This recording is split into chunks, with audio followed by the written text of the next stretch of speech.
ভাবুন তো একবার, মধ্যপ্রাচ্যের আকাশে একসঙ্গে উড়ছে হাজারো হাজারো ড্রোন, আর এই পুরো ঘটনার কেন্দ্রে রয়েছে ইরান। ইরান জানিয়েছে তাদের সেনাবাহিনীর 4টি শাখায় একসাথে যোগ করা হয়েছে প্রায় 1000টি আধুনিক ড্রোন।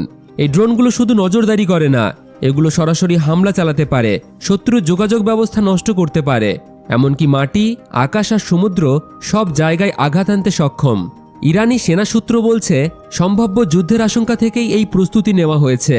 ইরানের সামরিক মুখপাত্র স্পষ্টভাবে হুঁশিয়ারি দিয়ে বলেছেন, যুক্তরাষ্ট্র যদি আক্রমণ করে তাহলে আমাদের জবাব হবে সঙ্গে সঙ্গে। তিনি আরও বলেন, মধ্যপ্রাচ্যে থাকা মার্কিন সামরিক ঘাঁটি, এমনকি মার্কিন বিমানবাহী যুদ্ধজাহাজও ইরানের লক্ষ্যবস্তুর তালিকায় আছে। এদিকে প্রতিরক্ষা বিশ্লেষকদের মতে ইরানের হাতে বর্তমানে প্রায় 2000টি ব্যালিস্টিক মিসাইল আছে। পাশাপাশি ইরানি মিডিয়ার দাবি তারা নাকি 10,000 কিলোমিটার রেঞ্জের নতুন মিসাইল পরীক্ষাও সফলভাবে চালিয়েছে। এই দাবি যদি সত্য হয় তাহলে তাত্ত্বিকভাবে যুক্তরাষ্ট্রের মূল ভূখণ্ডও ইরানের আঘাতের আওতায় পড়তে পারে। এই পরিস্থিতিতে যুক্তরাষ্ট্র চুপ করে বসে নেই। মধ্যপ্রাচ্যে দ্রুত বাড়ানো হচ্ছে তাদের সামরিক উপস্থিতি।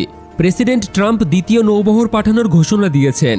এর পাল্টা জবাবে ইরান নামিয়েছে সাবমেরিন, আর উপকূলের নিচে তৈরি করেছে গোপন সুড়ঙ্গ, যেখানে লুকিয়ে রাখা আছে শত শত ক্রুজ মিসাইল। বন্ধুরা, শেষ একটা কথাই বলবো, ইরান এখন ভয় পায় না, ইরান ভয় দেখায়।